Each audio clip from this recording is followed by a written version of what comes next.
Welcome to the Future of Work, where we're focusing on the future of independent workers. And we really want to explore the theme, what can be done now to ensure that all independent workers thrive in the years ahead. This is a project we do here at Reinvent with our partners Intuit. And I'm Pete Lyden, I'm the founder of Reinvent. I'll be doing the interview today with Stefan Casiral, who is the CEO of Upwork, which is a really interesting company that actually brings together companies that want to connect with independent workers and workers who want to connect with companies.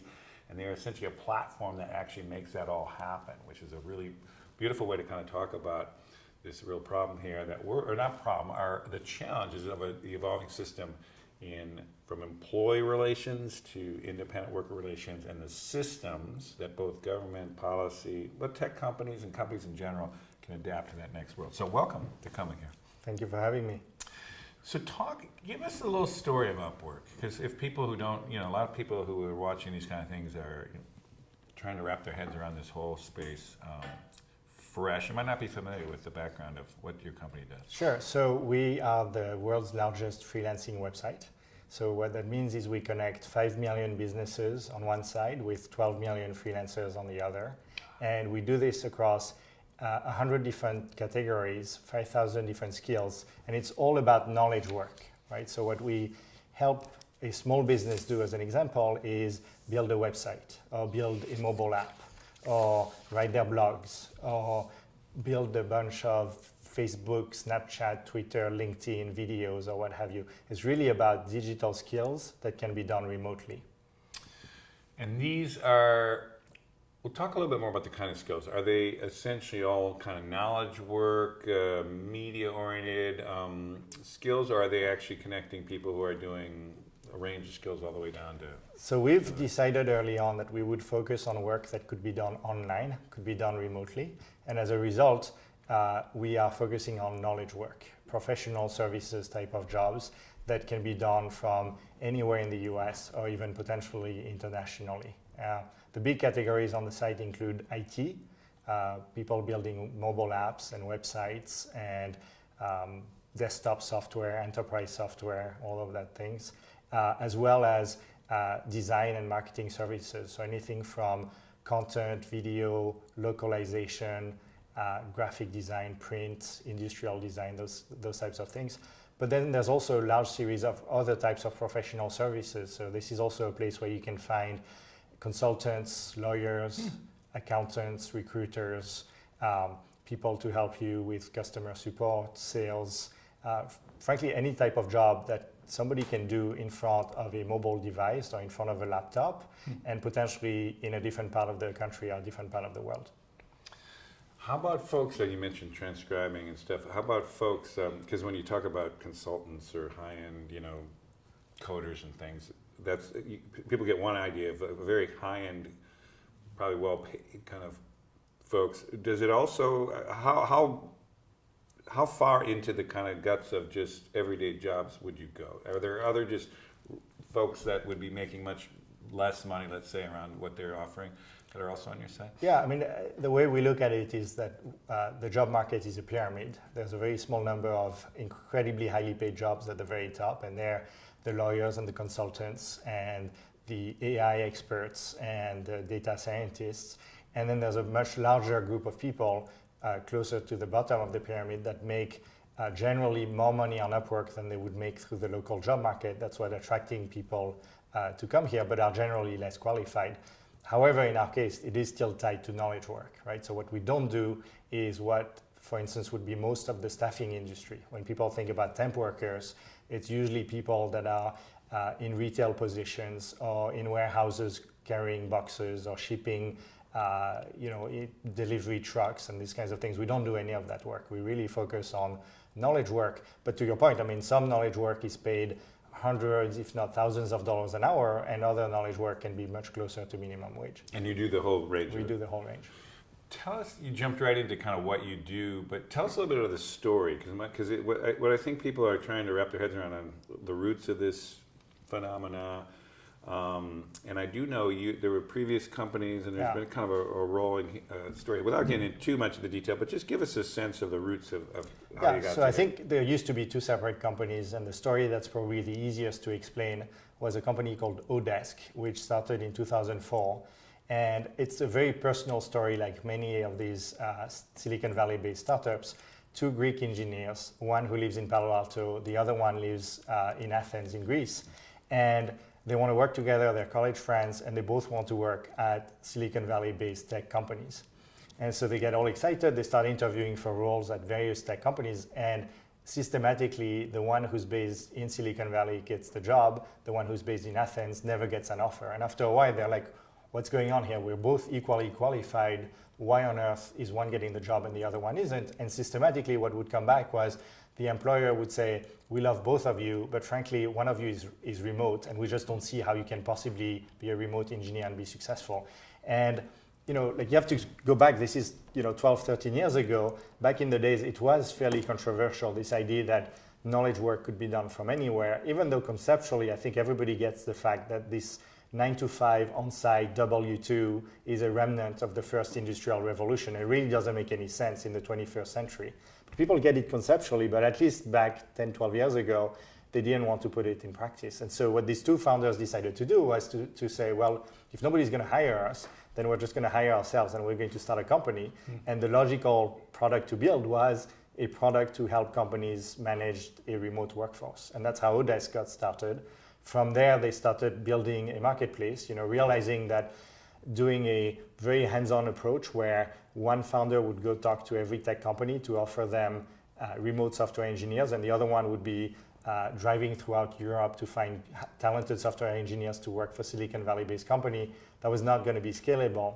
So they started building this platform to help connect the businesses, initially early stage startups in Silicon Valley with freelancers initially in Europe, and allow them to essentially have the equivalent of a full-time job, but as an independent worker and in a remote location. And fast forward to today, we've essentially moved towards completely a marketplace model where people can come to our site on both sides of the network, either as buyers of services, companies, or as providers of services, freelancers, independent workers. People can sign up, connect with each other, and then we manage all of the, I would say, administrative burden of giving you leads, because most freelancers don't really enjoy looking for new clients, and in particularly in categories like design and engineering, people tend to be somewhat introverted and really not enjoy the whole marketing part of it. So we deliver leads to you, and we also automate the other part of freelancing, which people usually don't enjoy, is all of the administrative stuff. Like getting paid, making sure that you can reconcile your invoices with the payments, giving files to your accountant so that you can know what's a personal expense versus what's a business expense, and then ultimately helping with things like compliance and worker classification and all of that stuff. So if you had to summarize the life of a freelancer, there's three pieces to the life of a freelancer, right? One is getting new business, which could be from existing clients or new clients, but it's all about business development. Second one is actually doing the work. And that's usually what you enjoy doing. That's why you signed up to be a freelancer in the first place. And it's also where you get paid, right? This is the billable work that you do. And then the third piece is administration work. It's collection, it's invoicing, it's taxes, reporting, accounting, all of that stuff. And generally speaking, most freelancers really enjoy the middle part, and most of them don't enjoy the other two. And that's what the technology is trying to build, right? Automate number one and number three so that people can focus all of their time and their energy on the things that they really want to do. So 2004, very early, one of the first, if not the first company, would you say, in this space? So the other company that we merged with was a company called Elance, which started in 1999. So there was even earlier attempt at this. That was based here, if I recall. And it was also based here. And the name Elance came from a research paper, I think from MIT, where one of the professors said, look, freelancing is on the rise, but the next ways of freelancing is e-lancing. And that's how Elance got started as a company. And the idea at the time, which is still very much true today, there's about, freelancers in the US earn about $1 trillion a year. Right? Upwork is only $1 billion a year, so 0.1% market share of this.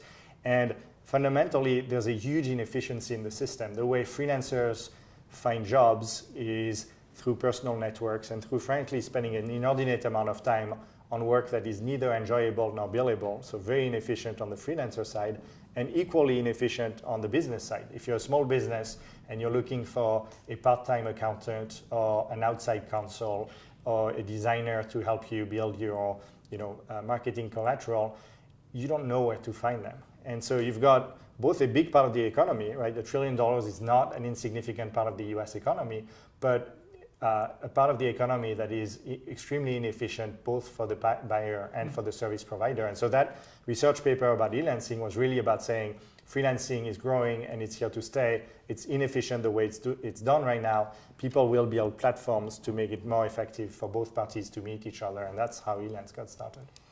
Fascinating. Now, when you use, just to be clear on the language, do you use the word freelancer or contract worker or independent worker, or do you different, or temp workers? I mean, there's all kinds of different language here. What's the how do you talk about it? We talk about it as freelancers. There's any number of names. Some of them have a legal connotation to them. For instance, an independent contractor or a temp worker is associated with a type of contract. Some freelancers will have a W-2 from time to time. Some of them will have a 1099 from time to time. That's also a very US specific language. It's different in the UK and it's different in continental Europe, as an example. The generic term seems to be independent professional, but that is a little bit of a mouthful. Like if you have to say this, 100 times a day, it gets a little bit old. And it's also not that inspiring. And a lot of people find the word freelancing to be, fairly liberating. It's something fairly aspirational. It has the word free in it. And people like freedom. It's all about freedom and flexibility. And this notion of freelancing resonates extremely well with all three generations of the workforce. Quite often people associate freelancing with millennials. Mm-hmm. And yes, it's true, millennials are much more likely to be freelancers than my generation, Generation X, or the baby boomers. But the reality is all three generations of the workforce are being represented in freelancing for very different reasons. So the millennials are all about freedom. I want to be my own boss. I don't believe that corporations, and in particular large corporations, are acting in my best interest. I think they're acting in the best interest of their shareholders. And so I'm really on my own. Generation X is all about flexibility. Elderly parents, young children, spouse mobility, all sorts of reasons why the traditional 9-to-5 W-2 type of job is just too inflexible for the types of compromises you have to make with your personal life. And the baby boomers, increasingly are retiring, and they're realizing either that their dream life of golfing all day long gets really boring after 6 months, or they just realize their bank account does not allow them. We retire when we are 60 to 65, but now our life expectancy is 85 years old. So you've got to have saved enough money to be able to live well for the next 20 years of your life. A lot of people just don't have that type of luxury. And so as a result, you really see it in all three generations in the workforce. So the boomer one being more of a supplementary thing, right? So what we see a lot from the boomers is they don't want to go back to a full-time job. They've retired. They really do not want the idea of having a boss again. In many countries, it's really even hard for them to get a boss again. Like in Europe, once you've retired, most employers will say things like, you're too old to work here, right? So it's actually hard to get a real normal job. Whereas conversely, you typically have an incredible amount of wisdom, an incredible amount of skills that you've accumulated over decades of work. And most companies actually want to rehire you as a consultant. They really want you to come and provide that wisdom to the younger workers, train people in the company, or just come in for very specific projects where you have the skills that nobody else has anymore, and you can bring in that talent to work. And so it's kind of a win-win where as the retiree, it gives you more flexibility than you had before and gives you the extra income.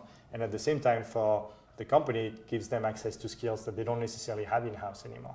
So a lot of your observations about how the freelancers think about themselves comes from your interaction with, what did you say, 15 million of these over time here? Or are you talking about this from general kind of observations of just the whole field? Or is it just, are you polling? Are you figuring out, are you getting these insights from actually the very many people you're working with here? So I would say both. Okay.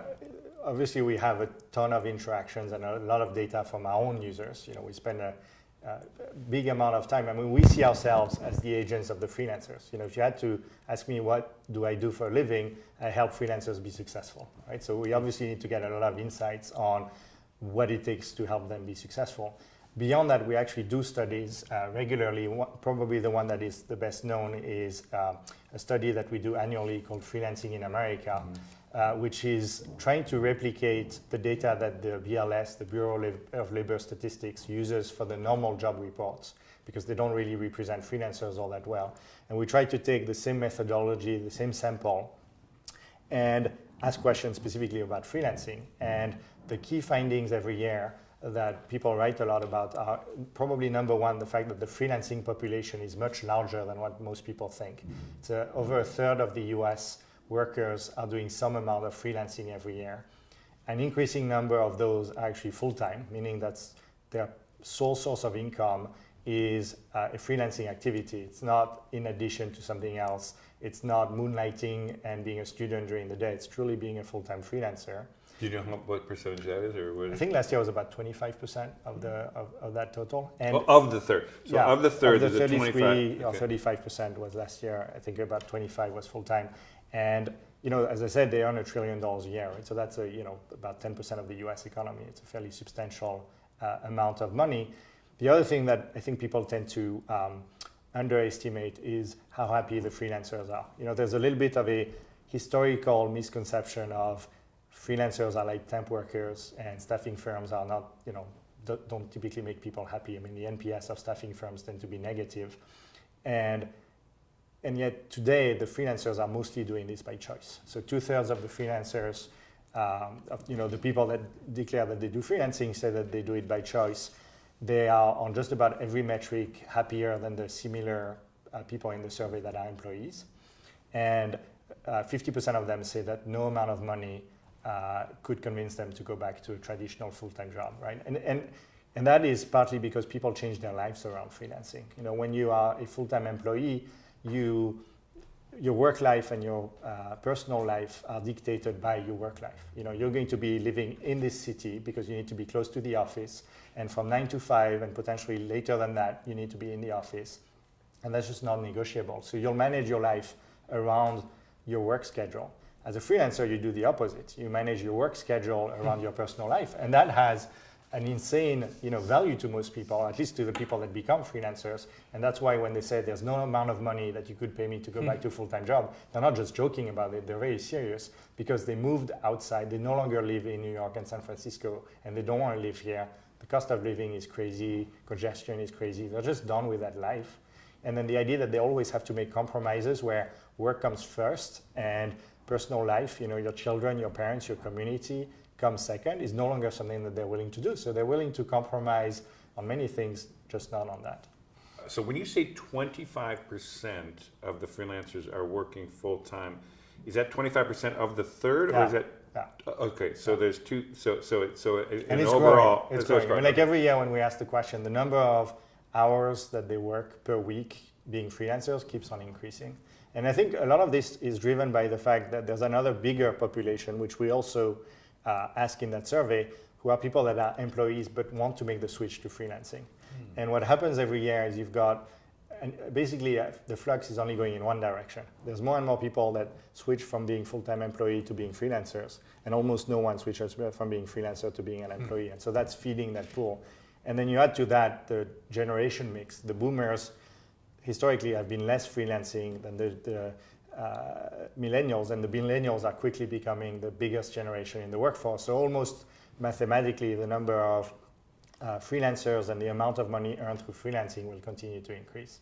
And this is the universe you're talking about are more the professional freelancers, No, right? this is US workers across all categories. So even like a house cleaner who's Yeah. a freelancer.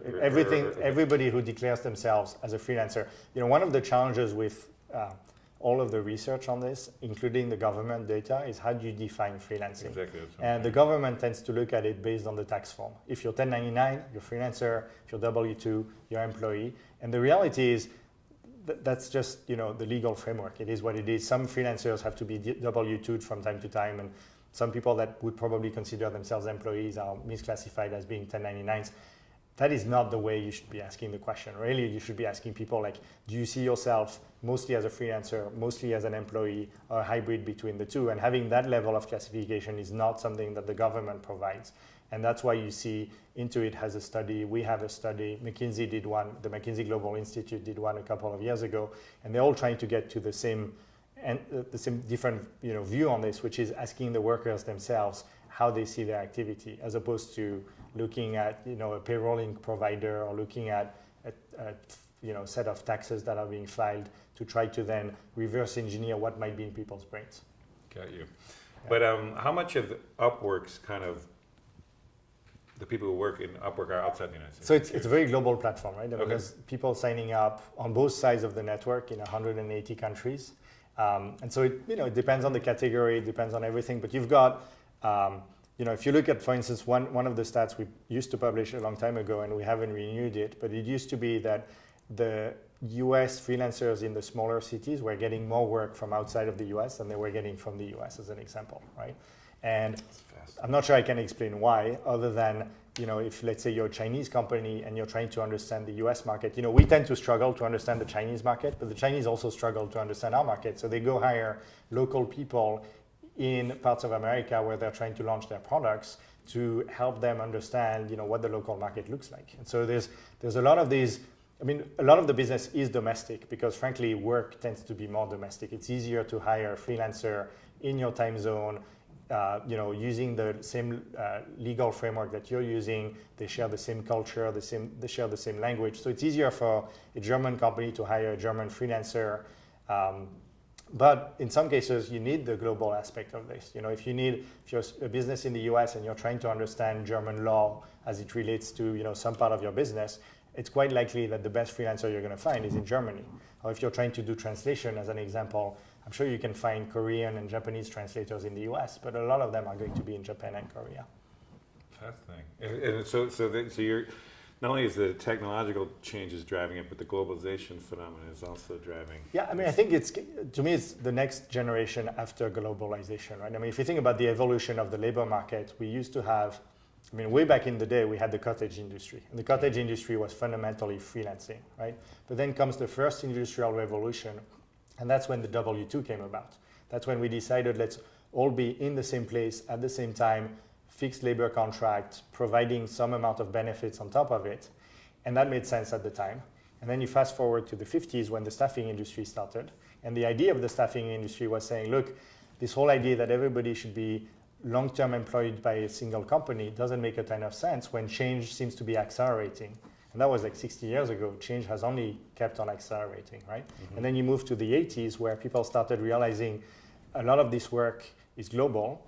Companies should focus on what's core to them and outsource what's not core to them. And in a world that is more global, you might as well outsource to India, China, whatever, right? And that was the whole outsourcing industry. And I think you fast forward to today and you realize, that thing has had its limits, both because of political issues as well as because the cost of living has risen a lot in these countries, as well as the fact that in many cases automation is actually reducing the value of an arbitrage in human labor, as an example. And so the premium now is much more on flexibility and it's much more on having the right skills at the right time. The whole on-demand economy comes from this idea that you never have the resources that you need exactly at the right time if you have an inflexible system to deliver the resources. If you can have a flexible system, then as a company you can be more successful because you can hire exactly the right talents just when you need them. And as a worker, you end up making more money because you're being paid for everything that you deliver as opposed to being discounted by a traditional employer because most of the time they don't really need your skills. So it's really a win-win that comes from the increase in flexibility, but it only works if you can make the transactions happen at minimum cost. If it takes a lot of time for the company to find the freelancers and takes a lot of time for the freelancers to find the right companies, then a lot of that transaction cost makes it less compelling to do freelancing and more compelling to do traditional employment. Got you. Now, so we've kind of been probing what does the freelancer, the worker want, and you touched on it here, but I just want to bring it out. So that from the point of view of the employer or the company or however you want to think about the organization, why do they love this so much? I mean, you started to talk about it there, but I just kind of get it from what you're understanding from your 5 million people. What are they telling you? Just like the freelancers are telling you. So I'll tell you the positive and then I'll tell you the negative. I mean, what they're looking for fundamentally is access to talent that they don't have internally, right? Either because they don't need it full time or because they can't attract the talent. Mm-hmm. And what happens is essentially what's happened to the movie industry, right? So if you think about Hollywood pre-World War II, movie studios tended to be fairly large employers. The carpenter that built the movie set would be an employee, and the costume designer and the makeup artist and the special effects people and a gazillion other types of jobs were fully employed by the movie studio. And if you fast forward to today, they tend to be very thin companies in terms of number of employees, and all of these jobs are done by freelancers. And the reason is because the jobs have become more specialized. So it used to be that you could be the special effects person that knew everything about special effects. Well, I don't know much about special effects, but from what I understand, there are thousands of different jobs within that now. And so as a movie company now, you can't afford to have as full-time employee every single type of special effects people when you only need them 1% of the time. Mm-hmm. So it makes more sense for the employer in that case to only hire the talent when you need it at a specific time in the production of that specific movie, and let that worker work on other projects in the meantime. So that's the idea for the companies. You either can't attract the talent because you work in a place that is overly competitive, like Silicon Valley, where most companies struggle to find engineers, or the opposite, you work in a place where there's not enough talent, like a big part of the Midwest, where companies, tech companies want to hire workers, but they really struggle to find them. So that's one reason. And the second reason is because you just don't need that person full time. You just have something that is so specialized that you don't need them full time. And the reason why now is because skills are becoming more obsolete faster than they ever have before. There's some research right now that says that the half-life of a skill is about 5 years, meaning what you know today is half as valuable in 5 years and then half as valuable again 5 years later. That forces companies to retrain their workers at a pace that they frankly are not equipped to do well. And it's much more efficient if you let the workers figure out where the world is going and retrain themselves. Right? So that's on the company side, and I would say that that's the positive side of this. The tough part of it is the workers are much more ready for that change than companies are. And if you look at a marketplace like Upwork as an example, we're much more constrained by the number of jobs on the platform than we are constrained by the number of freelancers. There's over 10,000 people signing up on Upwork every day. 98% of them... New people? Yeah, every day. Right? 98% of them will never get a job. And it's not because they're not qualified. Of course, some people are just not qualified, but it's not generally because they're not qualified, and it's not because we are some kind of evil company that keeps people out. It's because we don't have enough jobs for people. Right? And so the reality is the demand, the desire for freelancing on the worker side is huge, and it's spreading like wildfire. It's incredibly viral. People want to have freedom. They want to have flexibility. Not everybody wants to move to London, Shanghai, New York, San Francisco. People want to be close to their families and their communities, and they want to have the flexibility of working on what they want to work on. The real change that needs to happen now is on the business side. Companies need to rethink themselves, reinvent themselves, and realize that the future is more flexible, the future is more hybrid than the past. And a lot of companies, especially the bigger organizations, are finally moving there, but I would say it's been years in the making. And so today, 20% of the Fortune 500 companies are using Upwork, but they're still using it in a very small percentage if you compare it to how they work with staffing firms or how they work with traditional outsourcing companies, your IT services company and your law firm and your accounting firm and your consulting firm. They still spend orders of magnitude more through these traditional ways of doing things than they do through freelancing. It is changing though. It's really finally picking up. And I think part of it is at some point, supply needs to meet demand. What we hear a lot from big corporations is, I struggle to hire millennials. How can you help me? And usually the way we help is to say, you can't hire millennials. They just don't want to work for you. They're not going to be your W-2. If you want to work with millennials, and you have to, you have an aging workforce, you need to bring in fresh talent. They're not going to work for you as an employer-employee relationship. They're going to work with you as a client-freelancer relationship. And if you're willing to make that change happen, then we can definitely help you. That's fascinating. I had no idea that it was that. So that's a choke point that could be improved. So one of the things we're trying to do is how do you build the systems going forward? Like how do you improve the whole system? Yeah. And so we've seen it, what your platform's doing to get to this place. But I'm interested in these insights you have into both key constituencies here. Yeah. And there's a third constituency, let's just say government, public Sure. policy kind of things. Yeah. So when you see in a system evolving, let's just think about what you see as the things that would greatly improve the situation in the next 5 to 10 years, even, Sure. but even the shorter 5 years or Yeah. something. So when you look at it from the worker point of view, talk about the things that you're seeing emerging from them or what they need. We've been talking to other people about this too, but I'm curious what you see. Yeah, I mean, I think, like, first of all, I think we need to realize this thing is coming from an increase in pace of change. Like, technology is exponential. Skills will continue to evolve faster and faster. Mm-hmm. So the situation that we see today will continue. It's not some kind of fad where millennials are, whatever attribute you want to put behind them, but they're, hard to work with, and they'll grow up and they'll get married and they'll have children and they'll settle down and we can go back to the old world. The old world is not coming back, right? The future is much more independent than the past. So we need to take that for granted and then figure out, so what does it mean for us as corporation, us as government, us as the public education system, and us as workers, because that is the future and it's here to stay. Specifically on workers, what it means is, it means that you are an entrepreneur. No longer do you start working when you're 16 or 18 or 20 at the bottom of the food chain in a big corporation, and you'll go up through the ranks throughout your life, and you'll retire and you'll get a pension that is paid for by that employer. That is a thing of the past, right? The number of years you're going to stay at the same company, whether as a freelancer or as an employee, is a couple of years. So you'll have 10, 15, 20 careers throughout your life, and you need to plan for this properly. And that's, to me, that is entrepreneurship, right? What is the product that you sell? It's your brain. And the question is, how do you build a roadmap for your brain? What is your brain today? What are you selling today? How do you differentiate? How do you position yourself? How do you price yourself effectively so that you can have the most successful career today?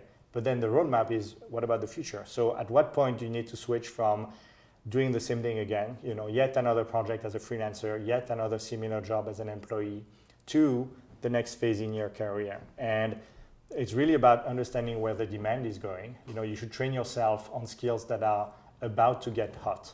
If you're too early, then you're going to train yourself on something that may never become in demand. If you're too late, then you're joining the crowded pack of everybody else that knows those skills. So ideally, you figure out where the world is going just, a few months or a few years ahead of everybody. You train yourself on it. And more, there's online resources. You don't necessarily need to go back to university, but this topic of lifelong learning is absolutely essential for the future. And I would say our education system is extremely poorly designed for that. So you have to position yourself for today, figure out where the world is going next, train yourself for that next set of skills, and then do the same thing again. And it's rinse and repeat. You're going to do that every 2 to 3 years for the rest of your life. And people need to build that mentality. And that's probably one of the biggest failings of our education system today, is not setting the right expectation that, yes, you can go to college and that's great. And maybe you'll even go to grad school and that's even better. But in practice, whatever you've learned is going to be completely irrelevant within the next 10 years.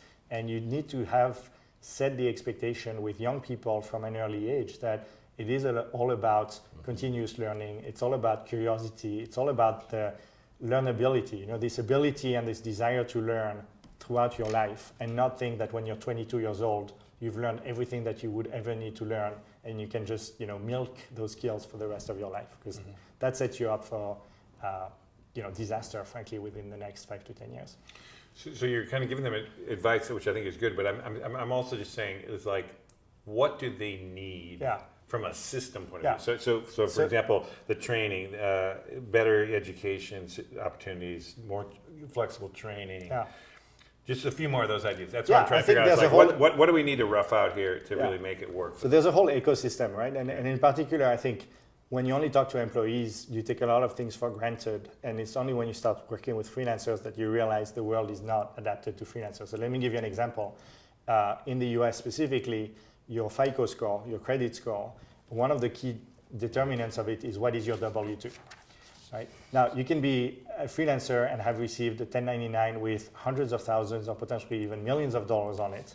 Because you don't have a W-2, your credit score is going to be a lot lower. So basic things like getting a credit card, getting a mortgage, getting a loan to get a car, all of these things are easier if you're a W-2 than if you're a 1099. Now, historically, hasn't been a big issue. There were not that many freelancers. The few that existed were mostly full-time employees with a little bit of freelancing. And then of the ones that were mostly freelancers, maybe they had a spouse that was an employee. So historically, not that big of a deal. But moving forward, there's an increasing number of people that are just not well covered by the financial system today.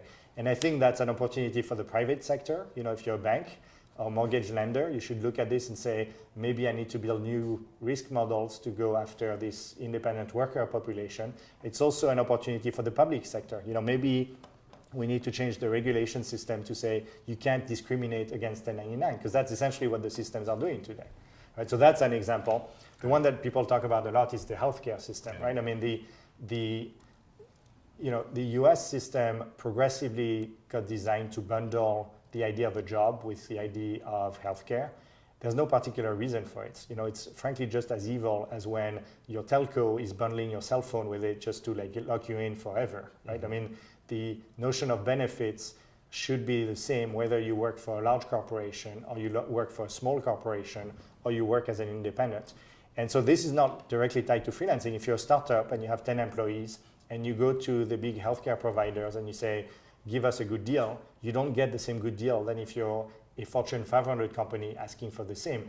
That is, you know, not, that is a type of market failure fundamentally. There's no reason tied to the risk, the health risk of the population. Totally. It's purely bargaining power because you're an independent or a small business and you just don't have the level of net leverage with the big healthcare providers compared to if you're a Fortune 500 company. So all of these things can be fixed through a combination of the private sector identifying an opportunity, like in this case, healthcare providers realizing, hey, there's 55 million Americans that are freelancing, and if I created an affordable healthcare benefits product that was targeting that population, I would be getting a big share of it because I have first mover advantage.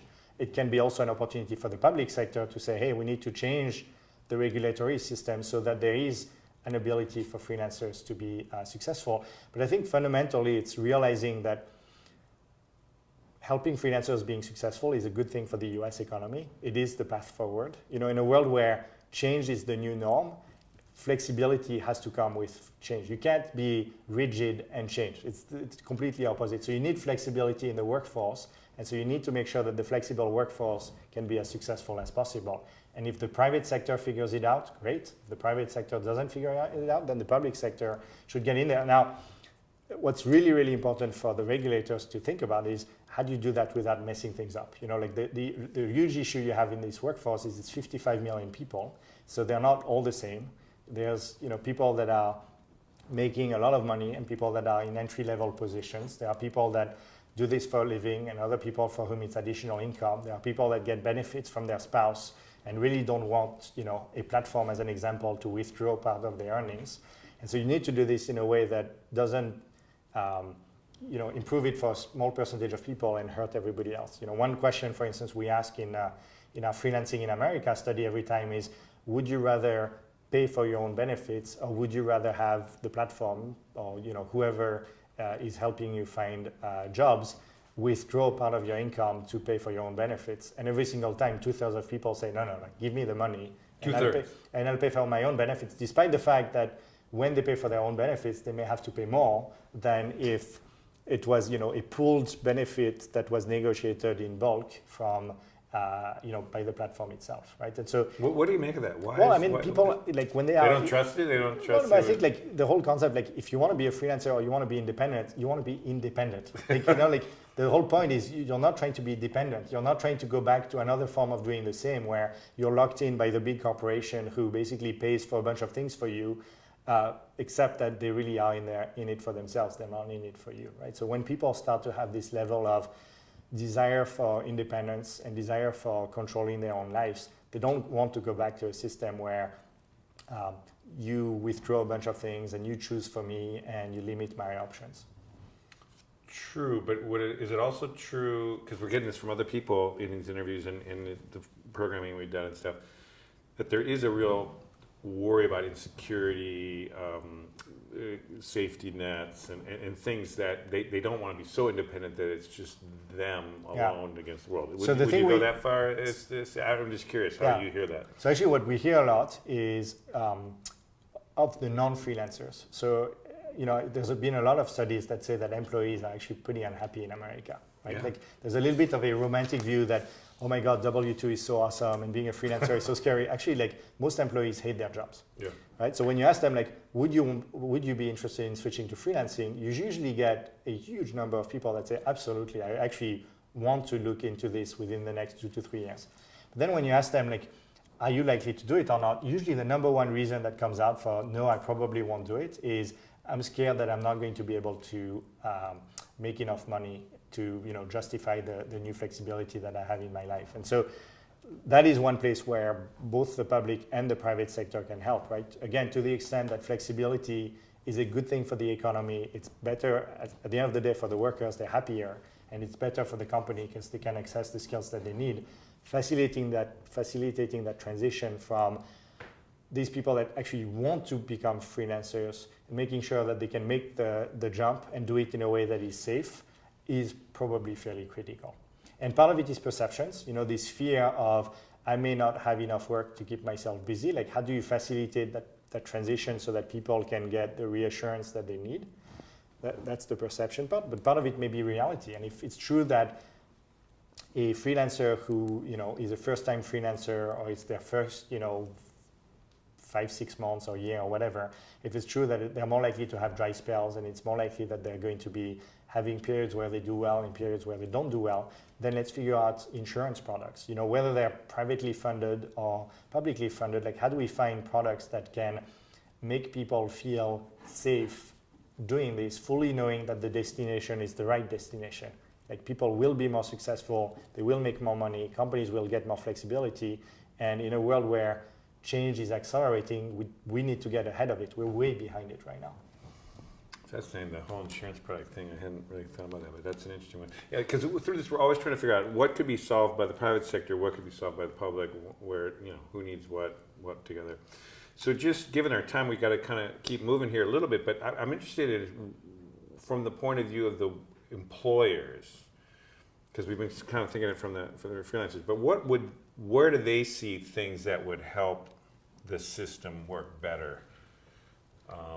In the same way, from the private sector, public sector, however you think about it, but what's the pain points? What are the things that they're trying to figure out? Well, I think small businesses have figured it out, right? I mean, traditionally, both the overall freelancing economy and Upwork operate with small businesses, right? The big corporations traditionally have worked with large outsourcing type of companies, right? They've worked with IBM and Accenture and McKinsey and what have you, right? And so the thing that needs to change now is not so much the small businesses who, it's part of their DNA, they get it, it's fine. It's corporate America, it's the Fortune 500 and below. And, it's a big change for people, right? This idea that you're going to have people that don't necessarily come to your office and they will control, or they'll have access to intellectual property of your company. And, you might not be able to tell your shareholders that you control these people because you don't. They're freelancers. That's the whole point. You don't control them. So there's a lot of change in mentality that needs to happen. I think, in conversations that we have with CEOs and CXOs of the Fortune 500, they completely get it intellectually. Like people get the fact that, look, the best workers in the world don't all work for me right now. And by the way, they don't all work within a 25-mile radius of where I'm located. And my number one issue right now in being successful is to fill the recs that I have with the most talented people. So intellectually, like people completely get it, they're on board. The problem is when reality kicks in 4 or 5 levels down in the organization and people have been operating in a certain way for 20 years. And now they're being asked to do something differently, and in particular, the old way that most big corporations are organized is very different from the movie industry. The movie industry was always a project-based industry, right? Like you start a movie, you finish the movie, you launch the movie, you move to the next one. most organizations in corporate America today are still organized by the traditional org charts. Different business units, different divisions, different departments. Information goes up and down for approvals. It doesn't go across all that well. And so one of the enablers of this is when companies move from traditional organization charts to team-based work, project-based organizations. And frankly, one of the reasons why we've had so much success with professional services organizations or with consumer packaged goods companies, as an example, or with tech companies themselves, is because they are more likely to be project and team-based than they are likely to be, divisional, traditional-based. I think what's happening in corporate America, though, is more and more pressure on being more agile, being more successful at product launches, being closer to the customer. All of these things are forcing these organizations to rethink how they organize anyway. And as they move towards more, team, project, agile-based organizations, the concept of augmenting your workforce with freelancers makes a lot more sense. You mentioned in the beginning, in terms of getting over that mentality, you mentioned something in the beginning that I want to get back to, and this is a good time to bring it back, which is the origins of your company, where this idea of surely you can't do the same quality work virtually or from afar that you can physically. So talk to me about that, honestly about it, because I think it's a complex thing, because there is something about we're in the same room together here. We could have done it over the phone. Anyhow, so I'm just curious, what do you know, how do you talk about that, about what's just as good, what's better, and what honestly is not as good working from afar? So I would say there's perception and reality. Right? Okay. So here's the perception. The perception is, if I ask any manager in America, do you manage by FaceTime or do you manage by objectives? Everybody would say, oh, no, I don't manage by FaceTime because I'm a well-trained manager. Of course I manage by objectives. And you're like, okay, so if you don't see the person, do you think they can be working and being successful? And you'd be like, well, if I don't see them, how do I know that they're working? And you're like, well, didn't we just agree that you're not managing by FaceTime, right? So there's that perception of, I pretend that I'm not managing by FaceTime, but boy, do I feel more comfortable if I can see that the person is working than if I don't, right? And so that's the perception side of it. And part of it goes through just reassuring people. Another study we do every year is on the buyer side of the network. So talking to companies about how they use freelancers.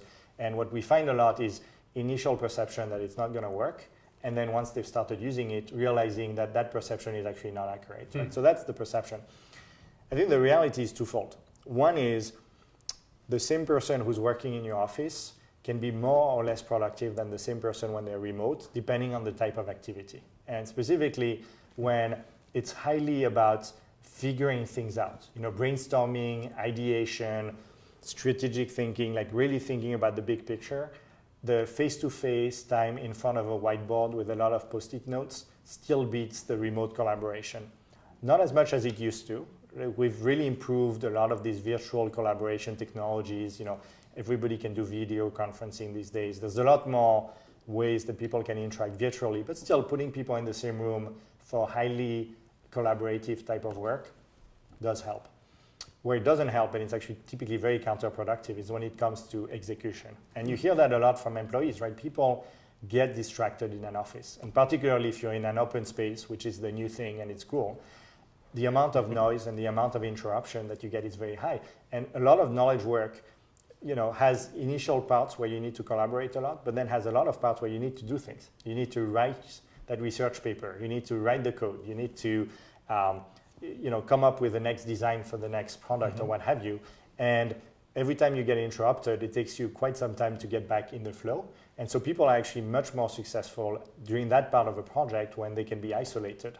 And when you work from home or you work from a different place than the rest of your coworkers, you're actually much more productive. And on average, there's been various studies, one recently by Stanford, that shows that office workers are actually more productive when they work from home than when they work from an office, right? So that's the reality. I think the other question is, where is it going? How much is it changing over time? And I think what you find is that with each iteration of technology tools, things get better, and so the reality gets more and more on the positive side. When we started this company, and I wasn't even there at the time, but when they started the company, broadband was not as ubiquitous as it is today. Video conferencing, you didn't have a laptop or an iPhone or an Android phone that had a video camera on it. These things you could buy, they were pretty expensive. Most people didn't have one. And so you were mostly going to do things over email, but attachment size were limited, landlines, but they were really expensive. Fast forward to today, it's obviously much better. Your tools are in the cloud, video conferencing is ubiquitous and free. But you start looking at the next generation of tools where you see things like augmented reality and virtual reality. Microsoft and Google both have like amazing prototypes of what this is going to look like in the future. And you can see a world where even if people are sitting next to each other, the way they'll engage with each other is going to be through some kind of technology interface, which will mean that whether they're close to each other or they're not becomes quite irrelevant. And I would say, maybe a preview of this is when you look at young people in an office, they might be sitting 10 feet from each other and they're still chatting. Like rather than go and stand up and talk, they have their headphones, they're listening to their music and they're chatting with each other because that mode of communication works better for them. So if you're 10 feet away or 1,000 miles away, it doesn't really matter anymore. Now, the one thing that I don't know how we're going to fix, and maybe we'll never fix it, is time zones. Yeah.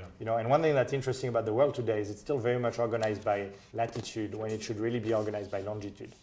Like we tend to work with people in Europe and work with people in Asia who have totally different time zones, and that's problematic. And we don't work as much with people in Latin America, as an example, who have much more compatibility in time zones. And there is, a potential where Europe works more with Africa than they do today, and North America works more with South America than they do today, because the technology will not fix the time zone issue. It's fascinating. Actually, we're doing a project, or just starting a project on virtual reality, and it's interesting to just think it's not that far here. Yeah, I think people, where you're going to see a very immersive. Yeah, people tend to think about reality, VR and AR as gaming and entertainment mechanisms, and I'm sure that's great too. But if you think about the impact on collaboration in the office, it's going to be massive. And right now, it's just not ready. Like you can't see yourself wearing a HoloLens for 8 hours a day. I mean, you'd probably get a huge headache, well before that. So it's clearly not there. But these types of technologies tend to go, step functions. They stagnate for a couple of years, and then the next wave comes about, and they become that much better. And there will be a point where it's so good that people use these things every day. Completely agree with that. Okay, well, we're getting to the point here. And by the way, it's a good thing. The other thing that I think we should, mention is this is a good thing for society, right? I mean, this whole notion that 50% of the world's GDP is happening in a couple hundred cities in the world, and then the vast majority of the population, including the college-educated population, either doesn't live there either because they don't want to or because they can't live there. And so this idea that if you live in San Francisco, you have more economic opportunities than if you live, a couple hundred miles away from here. That is just not a good thing for the economy. It's not a good thing for society. It's led to some of the political events we've seen in the US and in Europe. A world where you allow people to, work remotely it's a world that is more fair. And fundamentally, the good idea of the first industrial revolution was this idea that when you move the worker to where the work is, away from the farm and towards the assembly line, you were creating value for society. That was true, but it's not true anymore. Now we need to do the opposite. We need to allow the work to go to where the worker is, as opposed to trying to keep pushing more and more people in impact cities. If you're a young person today in the US, there's a little bit of a catch-22. You either stay in your hometown in the middle of the country, where cost of living is low, and you may have a good quality of life, but economic opportunity may be very limited, or you move to San Francisco, where there's a lot of economic opportunities, but cost of living is outrageous. The cost of rent in San Francisco goes up by 7% per year. It's been going up for 40 years that way. And so you're either, struggling because of lack of economic opportunities or struggling because of high cost of life. That is not a healthy outcome for the economy. Completely agree. Well, we're getting to the end here. So I remember reading an article that you wrote, or that was at a Fast Company, that you were talking about trends that were coming together, but also you used, at least the story used this idea of the next 5 years to 2021, and that a lot of what's happening now is, like you said, not going to stop. Yeah. But that, so I'm kind of interested in just your thoughts from your vantage point of what do you think is going to happen here in the next 5 years, and What are some of those things that you think are just what's going on in that next 5 years? Yeah. That I was curious what you think. I mean, I think there's what's happening and what's not happening. Oh, okay, because there's a lot of, exactly. I think what's happening is a continuation of what we see today, which is more corporations, and in particular more large corporations, building these hybrid teams of local versus remote and employee versus freelancers. I mean, that's a trend. It's here to stay, partly because the companies need it, but frankly, mostly partly because the workers want it. And ultimately, companies need to adapt. We're in the talent economy. If you can only find the talent in a certain way, then you have to adapt or you die. Right? So I think that's not going to change over the next 5 years. I don't think I'm making a crazily bold prediction here. I think the numbers all support it. The stuff that is taking a lot of the media right now, which is not going to happen in the next 5 years, is AI and robots taking away our jobs. Now, is it going to happen over the next 200 or 300 years? Probably, right? Realistically, as far as we know, there's nothing magical about our brains. There's nothing that is, impossible to understand. It is purely chemistry and physics, and eventually we'll figure out how the brain works, and we'll have computers that are powerful enough that they can emulate the brain. And when that happens, and the machines are just as smart as we are, but the marginal cost of producing a new machine is zero, then there's going to be a big question for, what do we do as human beings? It's not happening anytime soon, right? I mean, if you look at it today, if anything, I would say we have a scarcity of human. We don't have a scarcity of machine. People are obsessed with this idea that, automation is going to drive huge amounts of unemployment, and we're not going to know what to do with all these human beings. And the reality is the opposite. If I remember when I was a kid, if you wanted to program a mainframe computer, the thing was so expensive that you would probably write the program on a piece of paper first, and then get your colleagues to debug it for you. Mm-hmm. Because once you put it in the machine, it had better work because the machine was insanely expensive. Yeah. Machines are free today, right? So they're not the bottleneck. They're not the limiting factor in our economy. The limiting factor is how do we make better use of the human brains, because they're not getting better over time. In fact, the population in the Western world at least is aging and in some cases shrinking. Right. So if anything, what we really need is more machines and more robots to try to continue to increase worker productivity so that we can continue to get wealthier as economies. Different in Africa and certain other parts of the world, where the huge issue there is dramatic increase in the population, but with an education system that is not preparing people for the jobs of the 21st century. But in our country, the real question is not, what happens when the robots take over. The real question is how can we get the robots to happen faster, because they're not really happening that fast today, so that we can re-accelerate productivity, which is the main driver of wealth creation in our economy, irrespective of income distribution, which is a big problem in this country and we need to solve. But that is not tied to the robots and AI. That's tied to fiscal policies and other types of policies that we need to put in place. Gotcha on the AI, but just one reflection on, because you said what's not happening, meaning not the AI, but do you see the next 5 years as a kind of a critical time in kind of rethinking the systems around this independent workforce, or what do you expect that we're going to see come to a head here? I think it is becoming critical, and the reason is because more and more of these freelancers will purely rely on freelancing. Either they will be single, no spouse and full-time freelancers, or they'll have a spouse who's also a full-time freelancer. So the current model where the ecosystem around freelancing is not as ideal as it needs to be, but it's okay because you've got this backup plan that is tied to employment, is progressively going to go away. So we need to figure out the model for freelancing, and that includes how education is delivered, it includes how benefits are delivered, it includes how financial services are delivered, and just about everything else that we take for granted as employees. And I would say particularly the education system. I would say freelancing is about the jobs of the 21st century, and companies still want to hire them as if we were in the 20th century, and our education system is stuck in the 19th century, because that's when it got designed. It got designed for the first industrial revolution, and we are now in the fourth industrial revolution, and we've got a limited amount of time before things start to really hurt, where people truly want to be freelancing, and it is the right thing for the economy, but the rest of the system is not catching up with them. How confident are you that we're going to get through this and do? Are you optimistic about this process or not? So I would say I'm very optimistic with financial services and benefits, because these are for-profit activities, and banks and the healthcare providers will figure out, hey, I can make money here, so I'm going to figure it out. I think the real challenge is how you fund lifelong learning. right? And there's various models. Singapore has one. The Scandinavian countries have another. The US doesn't have a system at all, for all I know. But there's various models that work in other countries, and we should probably start by studying them and really understanding why they work and why they don't.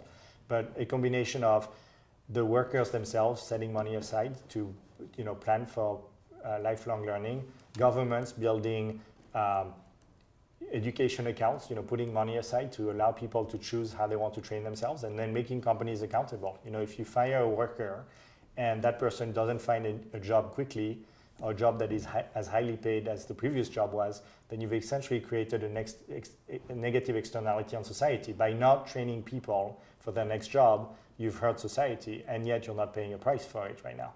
Right? And so how do we build systems that are keeping each of the stakeholders accountable for jointly making sure that the workforce is fully educated and up to speed for the future? Because again, the scarce resource is human brains, and when a third of humans are being underutilized, we are really doing a disservice to society. We're not running out of jobs because we're not running out of problems to solve. I mean, if you just look at the United Nations, Sustainable Development Goals, where we need to fight poverty and fight disease and the water crisis and global warming, and there's 16 or 19 of those, we're not exactly running out of problems to solve.